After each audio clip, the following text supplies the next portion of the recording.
ஹோமோபான்ஸ் ஹோமோபான்ஸ் அப்படின்னா same words with different meanings. அதாவது சேமாக இருக்கும் உச்சரிக்கும் போது வார்த்தைகள், ஆனால் அதோட அர்த்தம் மட்டும் வேறு மாதிரி இருக்கும். For example peel and peal, இதோட ஸ்பெல்லிங்ஸ் பார்த்தீங்கன்னா கொஞ்சம் டிஃப்ரென்ஸ் ஆகுது. ஒரு பீலுக்கு வந்து PEAL, இன்னொரு பீலுக்கு PEEL. ஒரு பீலுக்கு வந்து என்ன மீனிங்னா ஒலி முழக்கம், இன்னொரு பீலுக்கு வேறு அர்த்தமாக இருக்குது, உரித்தல், பழத்தோல் உரித்தல். ஓகே, நெக்ஸ்ட் சம் எக்ஸாம்பிள்ஸ் பார்ப்போம். For examples, write and write. ஒரு ரைட்டுக்கு என்ன மீனிங்னா எழுது அப்படின்ட்டு அர்த்தம். இன்னொரு ரைட்டுக்கு என்ன மீனிங்னா வேலையாள்.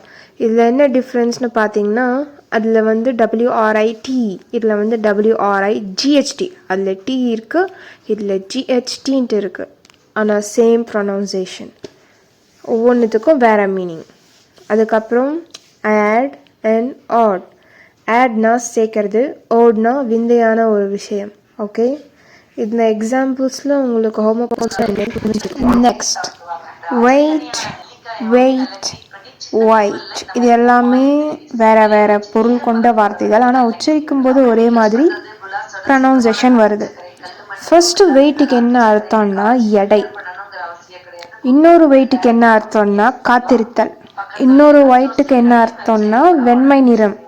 ஆனால் இது எல்லாமே ப்ரொனவுன்ஸ் பண்ணும்போது ஒரே மாதிரி உச்சரிப்பு வரும், ஆனால் டிஃப்ரெண்ட்டான லெட்டர்ஸ், ஸ்பெல்லிங்ஸ். ஓகே,